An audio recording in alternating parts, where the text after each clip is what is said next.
Bienvenidos and welcome to episode 10 of LatinLuxe Chronicles. We are your hosts, Bianca, Rita, and Jennifer. Be sure to subscribe on YouTube, Apple Podcasts, and Spotify. And don't forget to follow us on social media and Instagram under LatinLuxe Chronicles. Jennifer, what do we have lined up on today's episode?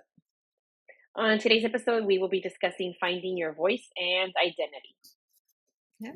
So I think that, I think that us as Latinas, we can agree that we've grown up listening to phrases like Calladita te ves más bonita and other beautiful poetic phrases that they tell Latina women and girls. It's almost like at a young age, we're programmed to silence our voice and give up our individuality just for the sake of the collective, whether that's your family or whatever it may be. And then as we get older, we kind of walk into relationships and other roles thinking that that's who we need to be, somebody that's silent, somebody that doesn't speak up or doesn't have an individual identity just to make others happy. And then it just becomes harder and harder to kind of break that cycle the more you play the role.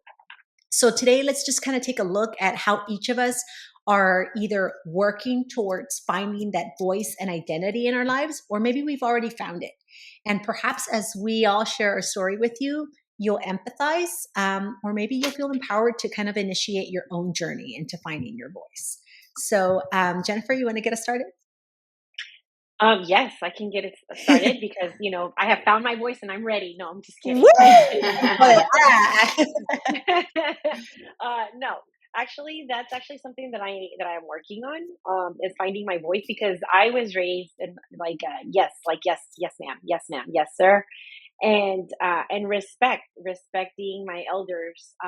And so as I've gotten older recently, like in the past year, I've learned to have boundaries and to put boundaries on myself and say no. And it's still hard because it is hard. Pleaser. Mm-hmm. It is very hard because I'm a people pleaser, and I'm just like okay.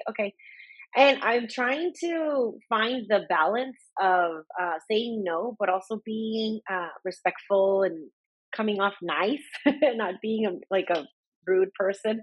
So, and I'm very flexible too. So that's why I'm like, yeah, sure. Like, yeah, of course. So it's very hard for me to say no or to find my voice, but I realize it is very important and I need to do that. So, so I'm working on that. I'm excited about this episode because then I can learn from you guys if y'all have found your voice. But yeah, it's something that I'm reflecting and working on and trying to get better at. So we'll see how that comes along and how I do. But yeah, I'm still trying to find it. It's hard. It's very hard. It is. Yeah. I think that, unless you grew up in a household where early on that was a norm, like your parents would tell you, like, speak up, what do you think? Which is very rare in Latino households. It's okay to say what you think. Yeah. It's like, cállate la boca, like, mm-hmm, or like keep your comments to yourself, or we're not going to say this, because it's always about the image you have to portray as a Latino family or whatever it may be. So I think it's hard. And I think when you talked about boundaries, that one's another one that's difficult. Regardless, I think of who you are, establishing boundaries is one of those tasks that it takes time to learn how to do that tactfully. Because you also said how you try to say it in the nicest way possible, Jennifer, because you don't want to offend people. But sadly, I think that says more about people than you. It's sad that we as women or just people in general can't tell somebody, no, I don't like that. I don't want that. And somebody else can't accept it. And they kind of have to be like, it's almost like a uta, like, pues, you're going to be uppity, or whatever it may be. Yeah. So that is hard. I think, I think we all kind of like embark on this journey, especially as we get older, of finding the voice and identity.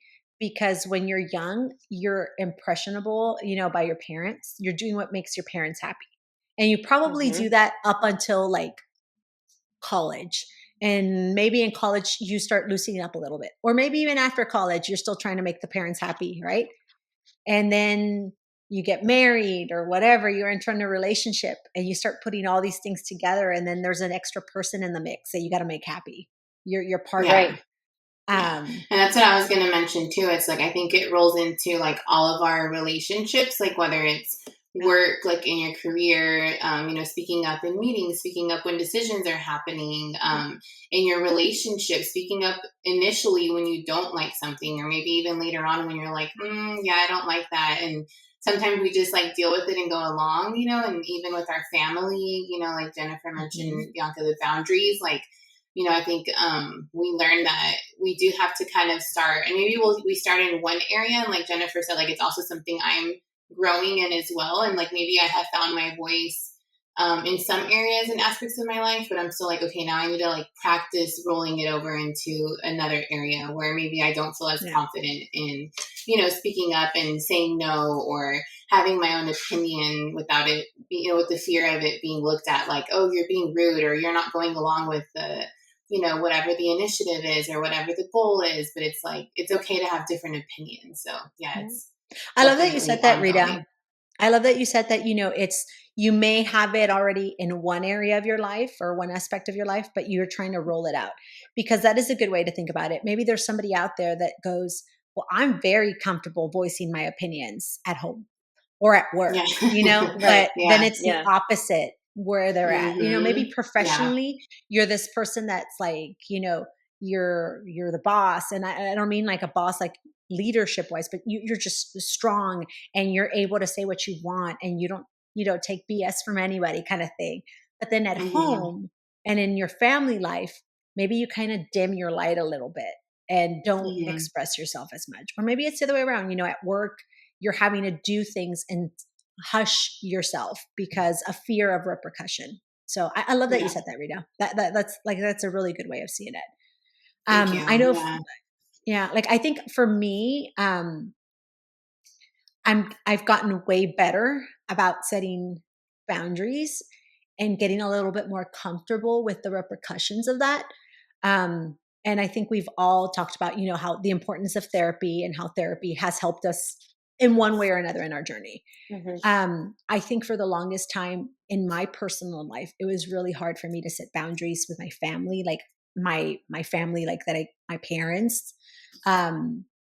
And then same thing at home, like with my nuclear family, like my kids, my husband and stuff like that. It was really hard for the longest time because that's not what you do. If you set boundaries or if you voice an opinion, they're going to criticize you. They're going to say, "Eres una mala hija. You're a bad daughter. How dare you? How dare you speak up? You're being selfish." I feel like that's a big selfish. thing. It's like we're looked at as selfish.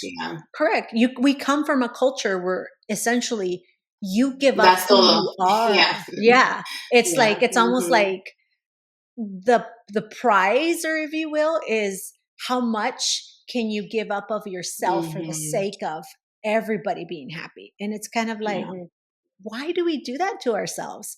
I'll share this for me, like for my parents. My parents, when I first had my kids, my husband had the bright idea that, let's move him in. My parents are older compared to his parents, or compared to his parents. My parents at the time were like in their 60s and 70s, whereas his parents were in their late 40s, early 50s, or something like that. And I was like, what? We're going to move in my parents? And everybody would think, oh, the Latina is the one that wants to bring her mom and her dad into the house. And that wasn't what I wanted, because for the longest time, I remember that I grew up in a big family and I didn't feel I had identity. I had a voice. I always felt like I had to, do all these things to shine. So when I finally got out, it was kind of like, this is my home. This is my place. I get to make the rules. And Taylor Swift, we make the rules, and her lover song. This is our house. But, but then he was like, we should move him in. And at the time I was like, man, like, okay, I'll bite. And I was like, that's so nice of him that he wants my parents here and all this stuff, like, ¿qué marido va a querer eso? Especially, maybe it's because he was white. I'm like, but a Mexican man would have never said that, because Mexican man, hey, las fuera, I don't want her here. But what I slowly realized was, it was golden for him. Like my mom would Mhm. cook all the time for him. My mom would be like, Mijo, they would Mhm. sit down and watch the first 48. No. It was like while I was at work. It's like, my dad would be like, ay, yo corto la yarda, I'll mow the lawn, like all these things. So it was Taking on the literally responsibilities. Yeah. golden for him. And then Yeah. I got the flip of it. I got to be criticized about my parenting by them. I basically became all over again a 13-year-old in my house, in Mhm. my house, in my Mm. marriage. I'm going to give you a perfect story of when that kicked in for me. When, what was it? Thor, God of Thunder, or whatever that came out, like was it Thor 2? My cousin said, hey, we want to go check it out. Let's go check it out. So I told my cousins, yeah, let's go. Well, like, one of them was staying with us at the time.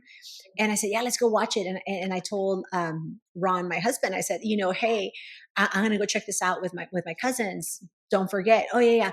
Day off. Don't forget. Voy al cine. I'm going to the movies. Sí. No problem. As the movie's starting to wrap up, son como las 10:30, I start getting boom, boom, boom, boom, all these texts from my mom. ¿Dónde estás? Where are you? Your Mhm. husband doesn't know where you're at. He's looking for you. Where did you go? Why aren't you here yet? And I Oh was my like, gosh. what in the hell? Like, I was Yeah. like, first off, I'm at the movies with my cousins. I'm like, and I Mhm. told you. And so I come home and I was like, I blew up on him because I was like, I literally told you I was going. I forgot. I'm like, well, that's cool. But in a Latino family, when you show up and you're like, no sé dónde está mi esposa. I don't know where my wife is. It's like, me Oh my abandonó. gosh. Like she left me. And they're going to come Mhm. after me. And that's exactly what happened. I told my mom, like, Mom, like I walk in and they were like, all three of them, him laying on the couch así, y luego my parents right there next to him watching the Like you're in novelas. trouble or something. Yeah. Yes. And then it was like, he's all like, hey, babe. And I'm like, hijo de tu desgraciada reverenda madre. Like, Yeah. And Yeah. then like my mom's over there like, ¿Dónde estabas? He was so worried about you. He didn't know where you were at. Girl, sí He se was ve, like, se nota. see, and I'm like, and then he's like, no, suegra, no, yo. Like, and I was like, I'm like, there was no need for that, for me to live that, especially at the time I was in my 30s, like early mid 30s. It's like, get the heck out of here with this shit. Mhm. And Mhm. that's kind of like where it was until eventually my parents, like I had all these little microaggressions happen that it blew up. And my parents, I was like, what? I think it's best if you just go back to your home. Whatever we're trying to do here is not working. How long did they live with you? They lived with me for about, let's see, Jackson was like a little bit after 1 year old, almost 2 years old, all the way till he was about in third grade, girl. Like, Wow. yeah. And they lived with us, Mhm. and they had their home. They had their home, and they would travel to their home on the summers. And I saw it as like, great, okay. After it got pitched to me by my husband, I was like, you're right. My parents are elderly. We can take care of them. I'm already doing these things for my mom, anyways, assisting this way financially or whatever. It makes perfect sense. Um, but I never knew that what it was going to happen was I was going to lose my voice, my identity in this new Mhm. family I was building, and Right. that started Yeah. impacting my role in my marriage. Mhm. So that was one for me. And now that I've gotten older and I've gone through therapy, it's kind of like expressing, this is my family. These are my kids. This is how I raised my kids. Like I would even have arguments with my dad about how much the food was on the plate and how the kids needed to finish it. And he'd be Mhm. like, hey, the kids need to finish the food. And I was like, no, they don't. And Yeah. he'd be like, sí, hay niños allá en Africa que no tienen que comer. There's kids in Africa that don't have anything to eat and your kids are just wasting food. And I was like, they can eat whatever they want until they're full. And then if they left some food, it's okay. That's my Mhm. rule. Like this Yeah. is my house. And then Yeah. that would create tension. And that was a hard thing. And like now we're at Yeah. the point where we're a little bit more respectful. And now I assert myself more in Mhm. certain roles. And it was hard because for the longest time, I didn't want to say no to my mom and dad. I didn't want to be the bad Mhm. daughter, the mala hija. Right. And now it's like, fuck it, maybe I'm in my villain era. I'm like, uh, it's like, because then I started realizing like I'm living this life for somebody else, to please Mhm. somebody else, to make their life happy. And then I'm going to turn around and I'm going to I don't wish that, but eventually my parents will move on and pass away. And what do I have to look forward to? I didn't live Right. my life. Y ya pa' que, Right. like, a los 60, 70 years old is cuando ya voy a andar like, this is my chance now. It's like, it just made I no found sense my for voice. me. Yeah, I'm That's like, gonna be oh, Yeah. well, And you know what? I Like would've- it's not even that you're the villain in the situation, but I think that's how sometimes in our culture, maybe it just in different, maybe even in yeah. different cultures, but situations, it's like when we stand up for ourselves and make decisions and make our opinions known, like it's looked at like, oh, she's being a bitch or she's being so rude or, like, why are you arguing about that? But it's like, really, like, it's like, it's not that we're trying to be a villain or say something or make someone feel bad, but if you feel strongly, like, you're like, I shouldn't have to explain why I don't want my kids to finish their food or, I don't want this Correct. or It's the like, that tells you something or the parent that tells you something or brother or sister, but it's like, really, you're just making your yeah. opinions known. And yeah, that Imagine is, telling your parents when you were a kid, but why? mm-hmm. Like, what would a mom do? Like, porque yo dije chingado. Like, because I fucking said so. So it's kind of like, but then you become the parent, the adult, but they still want to question and undermine that. I also think that there might be some sons out there that feel the same way as us as women, that their authorities are undermined. But the norm tends to be parents don't do this to their male children. They don't. Al hijo is like, he moves out, hace su familia. Oh, They yeah. let him be. However he wants to build his life, let's respect it, Like, I think Mexican parents are really good about like throwing out quotes like, La Biblia dice, the Bible says, you leave your parents to form your new house and blah, blah, blah. And I'm like, sí, okay. Yeah. Daughter se va, and where's the Bible verse then? I see ya no Yeah. hay Bible verse. I see it's like they still want to tell you things. It's tough. Yeah. Another one, I think, I don't know if you guys have seen it. Hey, it's okay. We have kids. We all have kids, and we're working moms.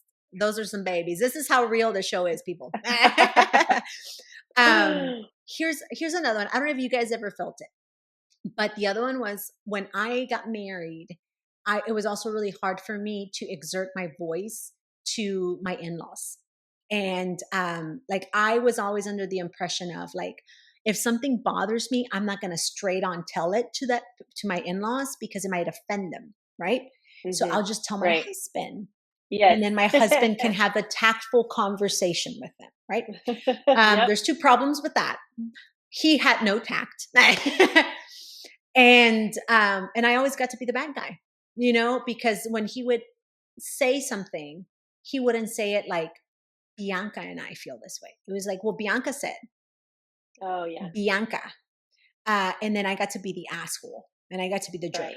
Make you look like the bad person. Yes, correct. Like if for me, if like, here's one, like one is like, sabes que no me gusta que haga zapatos on the carpet, or like, I don't want shoes all the way over here or whatever, I'm like, porque la que se chinga limpiar soy yo, because when the bust her butt to clean it is going to be me, right? Or whatever.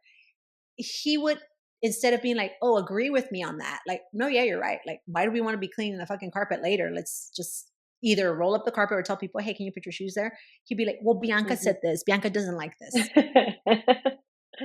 And then I got to be the bad guy. What I'm going to give you one even better. Rita was present for this one. Years ago, my father-in-law visited, and my father-in-law, Lord love him, he's a good man. I think he's a good man. He's not a bad person. By no means do I think he's racist or anything like that. I think that tact is missing. For those of you that don't know, newsflash, my husband's white. But he one time came over, Rita was there, and out of the blue, this man has never said something like this before, starts throwing the word beaner out. And it made me feel very uncomfortable. And I was very uncomfortable because Rita was there, and I was like, oh, fuck me. like, like the last thing I need is for Rita to hear this as well. And so I have a sidebar conversation with my husband, and I tell him, this really bothered me. There's no reason why your dad should be using the language I said. And I know he's not a racist person, but that word should not even be in his vocabulary, and our kids are half brown. We don't say that shit. So then he turns around and blows up on his dad instead of being like, Dad, like saying it the way I said it. Hey, we don't fucking say that shit, Dad. Like, hello, I married a brown woman. Like, whatever. It just became this big deal. His dad blew up and said, well, then I'm never coming back. Bye. He turned around, drove to Missouri. Most recently, I had the same issue. His dad, I don't get to be part of the conversation of planning trips. He just contacts his son. That's it. And he doesn't know how to pinpoint when he will be here. So he just says, around this time, I don't know, plans will flow as they flow. If anybody knows me, I am not that kind of a person with my family or anybody. Like, this isn't a his family, my family kind of thing. I like things to be planned. I like to know in advance because then I adapt and adjust to that. Right. Going back to boundaries, I've been working really hard to set those boundaries, even with my own family, that I'm like, aquí todos parejos, like all of us are, my family gets boundary. We all get boundary. You get a boundary. You get a boundary. Being Oprah. And so he said, I'm coming these days, shows up. He also shows up with a new girlfriend. Last time he was here, he had a different girlfriend and presented her to my kids. My kids are like, oh, so this is the new girlfriend after your wife died. Yeah. We're like, oh, I love her. Your grandma? Yeah. And it's like, oh, and he would be like, y'all should come in the summers and visit me at her house. And we should go tubing at her house. Well, that lasted about fucking hot minute. And then he has a new one and he shows up to Texas with a new one and he wants to bring around the kids too. And so I'm like, well, first of all, the fact that you don't see that as a red flag, as a person, that bothers me. Right. But anyways, I'm like, let's all oblige and whatever. So he decides on his bucket list is he wanted to go to San Marcos and play guitar and sing at Songwriters Night at the Cheatham Street in San Marcos. That was his first night in Texas. The grandkids were here. Ron was with them. I was away from town, like I was in a conference, but he could have seen his grandkids, right? No, him and Ron decide to go to Cheatham Street together in the evening, blah, blah, blah. Shows up unannounced the next day. Like apparently him and Ron had a conversation about, I want to see the grandkids. We should see the grandkids tomorrow. Let's hang out tomorrow. Cool. Ron informed me of that. I said, perfect. Yeah, we'll make it work. Well, again, this is us communicating, trying to make people happy, right? And he says, I told that, communicate with me. Tell me what time, in the afternoon. Okay, cool. He shows up unannounced. And as I'm driving into town and I'm like, dude, I don't have time for this right now. And so I tell him, hey, your dad is outside our door. Like, can you talk to him? I don't know what conversation Ron had with him. But of course I'm the bad guy. So then I get a text. Yeah. I was there to see my grandchildren, blah, blah, blah. But I guess, da, da, da, da. So he goes off on this thing, on the rant. Mm-hmm. And I try to, Calladita te ves más bonita. Don't hurt other people's feelings, And then eventually correct. And then I was like, you know what? I'm not going to respond to that. I'm going to say this instead. I think there was miscommunication.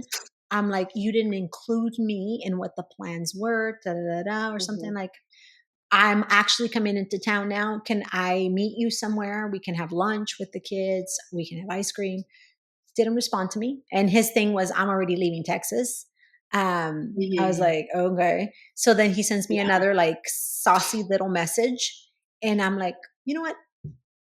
Fuck this. I'm like, and so I'm like, if my whole thing is identity, voice, speaking up for myself, vámonos. I was like, okay, está bien. I was like, well, I'm like, if you would include me in the communication with your son so that we can plan things and things would be different. And so then, and I was not trying to be rude. I said, again, I think this is all miscommunication on every party. But he was trying to say like, I was just here for my grandkids and you fucked that up kind of thing. And I was like, I said, well, if you were just here for your grandkids, then why didn't you see them the day before? But I'm glad you got 2 days ago. Cross out your fucking bucket list item. Yeah. Oh, girl, I should have never. I get a freaking essay of how I live my life a certain way and blah, blah, blah, blah. This is America. And in America, back to that fucking undertones that I'm like, are you fucking kidding me? Like, he's like, in America, we do this. In my family, we leave the key under the Wow. doormat. We can fucking walk into the house. There should be a stocked fridge.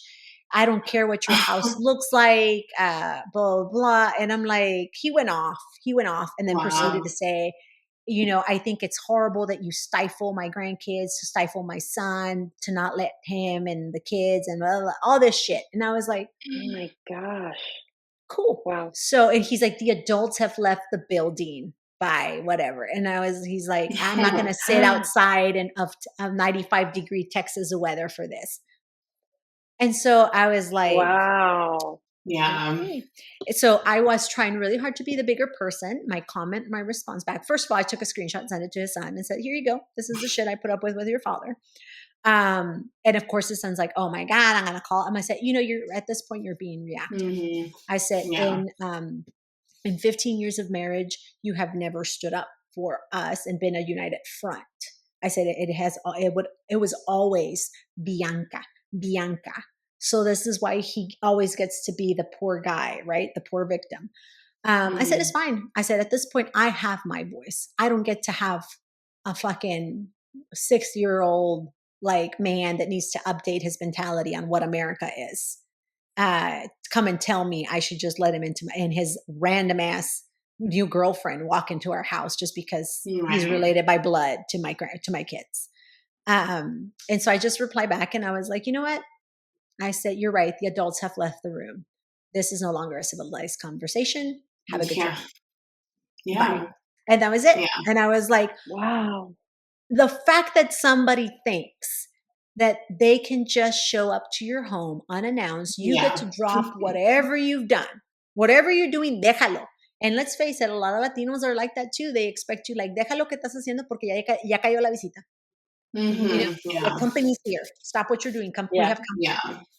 Yeah. It's ridiculous. And that builds a level of anxiety in you. Like, it's your home. To me, your home is your sanctuary. Imagínate si le caigo it should be your peace. Yeah. Yes. Le caigo ahorita a Rita and I'm like, hey, Rita, I'm outside of your house, Rita. I'm like, let's do it. Yeah. It depends who it is at. It depends who you are. Well, I also think it's also like, it depends, not just who you are, but also like what the time relationship am I in the middle person. of something right now? Like you'd probably be like, Bianca, like I'm busy right now. Can we catch up later? And I would have to be respectful of Rita and say, yeah. Let's do this later, Rita. No problem. And that's okay. No harm, no foul. I don't need to get butthurt, Right. But that's mine. And it's funny that you said our voices, but I'm definitely, I've talked You're on there. So I've talked on the show about the year of me, the me era, the therapy. And I think all of that is now coming to, it's almost like God's going like, okay, muy salsa, te crees muy, like you've been going to therapy. These trials you think you've got these, you think you've got these tools. Ándale, vámonos. A ver, enséñame. Dale. Yeah. But you know what? Like the response that you gave in that situation, like honestly, like I feel like that is like a good like example of showing your voice without having to like stoop to the level of somebody, because a lot of times sometimes like people have a mentality of like, oh, I'm going to tell them and show them who's boss and say this, and this, and I'm going to get them back with this and that. And it's like, really, like, you're not showing power anymore at that point. Like, you're just stooping to the same level. So it's like, I think that's even more powerful. Oh, no, trust me, girl. I was ready to be petty. When you can respond and be like, you know what? Like, I'm not even going to engage. Like, sorry you feel that way, whatever. And you walk away. Like, that shows more of, like, growth in you and how you handle it, because it's like, like, why am I going to get like 2 for 2 on it with this person? Because then it's like, especially when they're not going to be rational with you. It's like, why waste our time and like mental brain power, Here's what I've come to realize in this journey, as we're all trying to find our voices, is that when you start speaking your truth or you start speaking up, people will try to silence you because you're not following the norm, the template. People will turn against you. It's like they will label you, ay, pues esa es la, the black sheep, la oveja negra. Ella es la mala. she's not down for the family or whatever it may be. Or at work, maybe you're the opinionated coworker, and they say like you're not on brand, or you're not striving for the vision that we all have in the company. And that's not true. You're just simply Right. saying, hey, I've got some questions, or like, why do I need to give up my identity, my voice, or not express my concerns when something isn't okay, just for the sake of sales or whatever it may be. Mm-hmm. So I think that for all of us, when we begin the work into being ourselves, we need to be ready for the backlash we're going to get. That's when you're going to realize who's in your corner and who isn't. Because there's Right. going to be people that are going to be trying to stifle you. And then there's going to be some that are going to be like, you go, girl, you keep on going. I wish I was you. Or like, Right. ass, I've been waiting for you to get here. Yeah. Yeah. It's so funny. Like 5 years ago, maybe I disagreed with some of the things like my mom would say or do, and I just this whole time it's like, no, no, not gonna say anything, not gonna say anything. And I was like, okay, here we go. I'm gonna grow up here. I'm gonna tell her like what is it that I like and what I don't like. And I did, and it backfired on me so bad. And we stopped talking for a little bit. And my little brother makes fun of me. He made fun of me. He's like, Jennifer, this is a full house. You can't just like talk about your feelings. He's like, what are you, DJ Tanner? He's like, calmate. I'm like, ugh. And so yeah, so then I stopped. I'm like, yeah, I can't express my feelings. I can't, Oh I my haven't found my gosh. voice Yeah. yet. I tried, yeah, and it was just like, I could tienes, like whatever, what's wrong with you? And I'm like, oh, Yeah. okay, never mind. Yeah, you're like, sorry. So No, Yeah. yeah, like on the sorry. topic They of call like you of out. parenting, like parents, like yes, that's very hard. Like I still am working on that, and I think that I've gotten better, like as I've grown in other areas of my life of like giving my opinion and saying like, especially with my mom, is because we grew up in a single parent household, so like my mom and I always had a different kind of relationship, and I was always forced to be like more mature growing up and kind of like her partner and helping her and taking care of my little brother, and so just taking on that role. So I've always very much respected her, of course, in her opinions and seen her as a strong, independent woman. We grew up that way.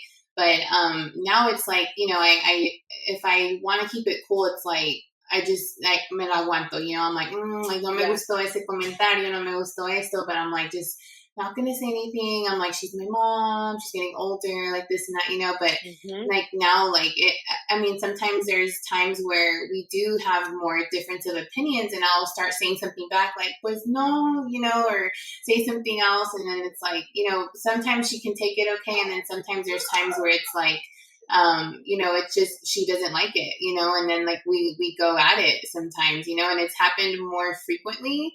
And I think about it sometimes, and my husband too will be like, well, what's going on like with you and your mom? Like, why are y'all like going at it, or why are y'all upset?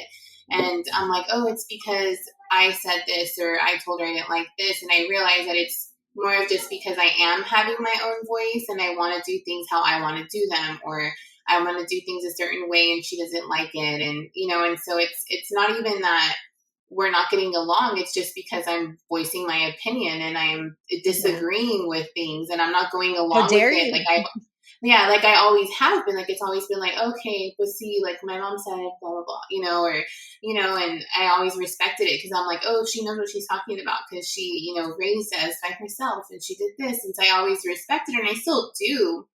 And that's what I try to tell her, because sometimes she'll be like, ay, pues nomás alegas conmigo. And I'm like, no, no es que alegue, nomás estoy diciendo mi opinión, And so, but you're right, like growing up in that culture, it's like, they don't understand, like, why do you have an opinion? It's like, es lo que yo digo y es lo que digo, o lo que pienso y así es, And it's funny because like, even in parenting, Bianca, when you were talking about it, like with the kids, like, I am very much like that with my kids. Like I really value their opinion and I want them to have a voice from a young age. And so like, I'll tell my oldest, like, what do you think, Papi? Like, what do you want to do? Do you want to try this camp or do you want to go to this camp? Or, what would you like to do this or that? I give them options, and like, instead of just like SES or forcing things, because I want them to feel comfortable, but I want them to also like have that voice to be able to share. And so, you know, there's been comments where it's like, ay, pero es que no les debes de preguntar a los niños, like, diles qué van a hacer y ya. And I mean, like, there's a time and a place, I think, where it's like, yes, we do have to be firm and put our foot down,